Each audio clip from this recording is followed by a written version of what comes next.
Hi everyone, आप सभी का स्वागत है फिर से एक नए वीडियो पे। तो दोस्तों, आज के इस वीडियो में मैं आप सभी के लिए भूगोल से संबंधित 25 प्रश्न लेकर आया हूं, जो प्रयोगशाला परिचारक भर्ती, भृत्य भर्ती, चौकीदार भर्ती, स्वीपर भर्ती के एग्जाम के लिए इंपॉर्टेंट है। यदि आप इन्हें अच्छे से पढ़ लेते हैं तो आपके सिलेक्शन होने के चांसेस बढ़ जाएंगे।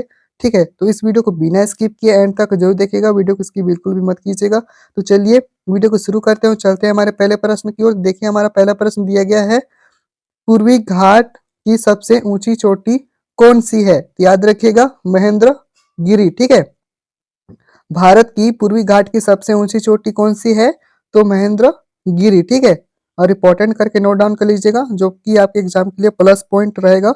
महेंद्र गिरी 1501 मीटर पूर्वी घाट की सबसे ऊंची चोटी है। यह उड़ीसा के गजपति जिले में स्थित है। ठीक है, चलिए नेक्स्ट क्वेश्चन की ओर चलते हैं। तो प्रश्न क्रमांक 2 दिया गया है, गडजात की पहाड़ियां कहाँ स्थित है? ठीक है, तो याद रखिएगा, गडजात की पहाड़ियां उड़ीसा में स्थित है। ठीक है, तो और इंपॉर्टेंट करके नोट डाउन कर लीजिएगा। ठीक है, गडजात की पहाड़ियां भारत के उड़ीसा और झारखंड राज्यों में स्थित है। यह एक 382 किलोमीटर तक चलने वाली पर्वतमाला है, जो पूर्वी घाट का एक उत्तरी विस्तार है। यह पहाड़ियां झारखंड के छोटा नागपुर पठार क्षेत्र से ओडिशा तक पूर्वोत्तर दक्षिण पश्चिम अक्ष में जाती है। ठीक है, चलिए इतना याद रखिएगा। चलिए नेक्स्ट क्वेश्चन की ओर चलते हैं। प्रश्न क्रमांक 3 दिया गया है, पृथ्वी के केंद्र में पाया जाने वाला चुंबकीय पदार्थ कौन सा है? तो याद रखिएगा, निकल। ठीक है, और पृथ्वी के केंद्र में पाए जाने वाला चुंबकीय पदार्थ कौन सा है? तो निकेल। ठीक है, चलिए नेक्स्ट क्वेश्चन की ओर चलते हैं।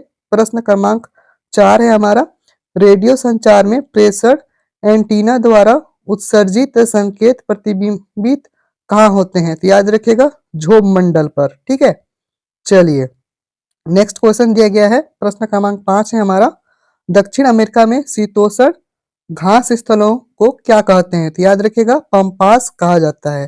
ठीक है, चलिए नेक्स्ट क्वेश्चन की ओर चलते हैं। प्रश्न क्रमांक 6 दिया गया है, भारत के कुल कितने राज्य पड़ोसी देश की सीमा से जुड़ते हैं? तो याद रखिएगा, 17। ठीक है, भारत के कुल 17 राज्य पड़ोसी देश की सीमा से जुड़ते हैं। चलिए नेक्स्ट क्वेश्चन की ओर चलते हैं। प्रश्न क्रमांक 7 दिया गया है, चीन और बांग्लादेश से घिरा भारतीय राज्य कौन सा है? ठीक है, तो याद रखिएगा, त्रिपुरा। ठीक है, और इंपॉर्टेंट करके नोट डाउन कर लीजिएगा, जो कि आपके एग्जाम के लिए काफी इंपॉर्टेंट रहेगा। त्रिपुरा बांग्लादेश तथा म्यांमार की नदी घाटियों के बीच स्थित है। इसके 3 तरफ बांग्लादेश है और केवल उत्तर पूर्व में यह असम और मिजोरम से जुड़ा हुआ है। ठीक है, चलिए इतना याद रखिएगा। नेक्स्ट क्वेश्चन की ओर चलते हैं। तो देखिए, प्रश्न क्रमांक 8 दिया गया है, विश्व की सबसे लंबी दरार घाटी किस महाद्वीप में स्थित है? ठीक है, प्रश्न क्या है, विश्व की सबसे लंबी दरार घाटी किस महाद्वीप में स्थित है? तो याद रखिएगा, अफ्रीका। ठीक है, चलिए नेक्स्ट क्वेश्चन की ओर चलते हैं। प्रश्न क्रमांक 9 दिया गया है, किस महाद्वीप में ज्वालामुखी का सर्वथा अभाव पाया जाता है? तो याद रखिएगा, एशिया महाद्वीप में। ठीक है, चलिए नेक्स्ट क्वेश्चन है, प्रश्न क्रमांक 10 दिया गया है, सौरमंडल का सबसे बड़ा ग्रह कौन सा है? तो याद रखिएगा, बृहस्पति। और सबसे छोटा ग्रह कौन सा है? तो याद रखिएगा, बुध। ठीक है, सबसे छोटा ग्रह बुध है और सबसे बड़ा ग्रह बृहस्पति। ठीक है, चलिए नेक्स्ट क्वेश्चन की ओर चलते हैं।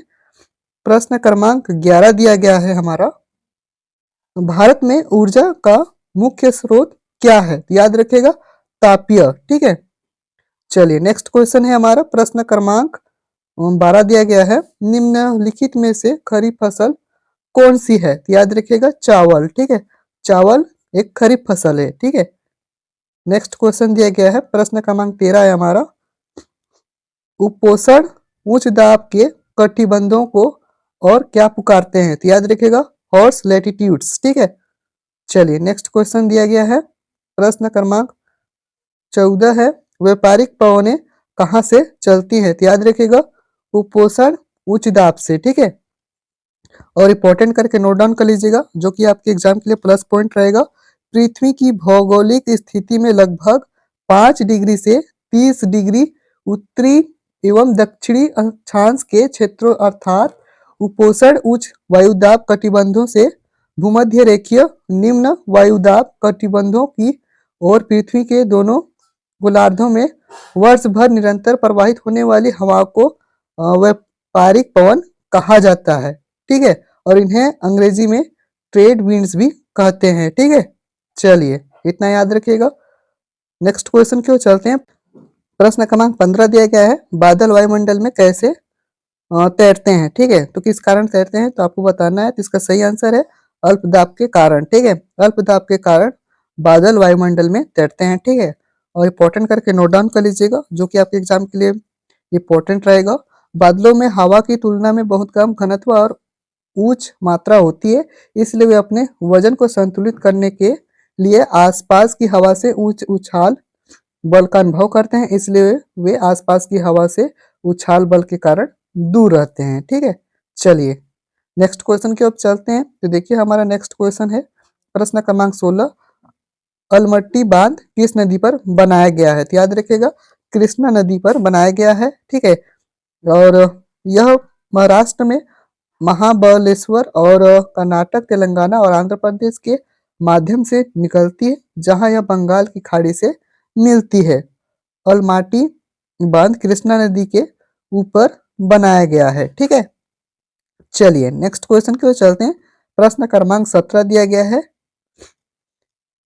मेनिटोलिन द्वीप कहाँ स्थित है। ठीक है, मेनिटोलिन द्वीप कहाँ स्थित है तो याद रखिएगा कनाडा में स्थित है।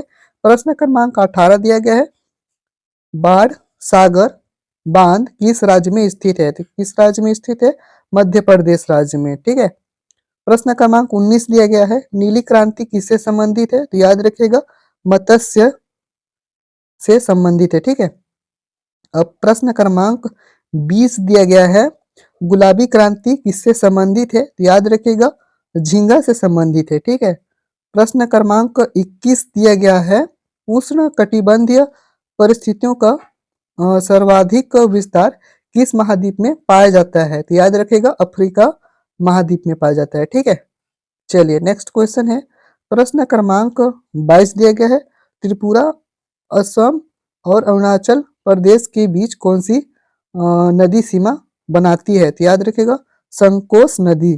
ठीक है, चलिए नेक्स्ट क्वेश्चन दिया गया है, प्रश्न क्रमांक 23 से हमारा सौरमंडल का बाह्यतम ग्रह कौन है तो याद रखिएगा नेपच्यून। ठीक है, प्रश्न क्रमांक 24 दिया गया है, कौन सा खगोलीय पिंड रात की रानी कहलाता है तो याद रखिएगा चंद्रमा। ठीक है, प्रश्न क्रमांक 25 से हमारा उत्तराखंड का सबसे ऊंचा पर्वत शिखर कौन सा है तो याद रखिएगा नंदा देवी। ठीक है, उत्तराखंड का सबसे ऊंचा पर्वत शिखर कौन सा है तो याद रखिएगा नंदा देवी। ठीक है, तो इस तरह से आज का हमारा क्वेश्चन समाप्त होता है। आज के इस वीडियो में हमने भूगोल से संबंधित 25 प्रश्न देखे हैं, जो कि आपके एग्जाम के लिए काफी इंपॉर्टेंट है, तो आप इन्हें अच्छे से पढ़ लीजिएगा। तो चलिए फिलहाल के लिए इस वीडियो में बस इतना ही। यदि वीडियो अच्छा लगे तो वीडियो को लाइक कर दीजिएगा, चैनल पर नए तो चैनल को सब्सक्राइब कर दीजिएगा। Thank you.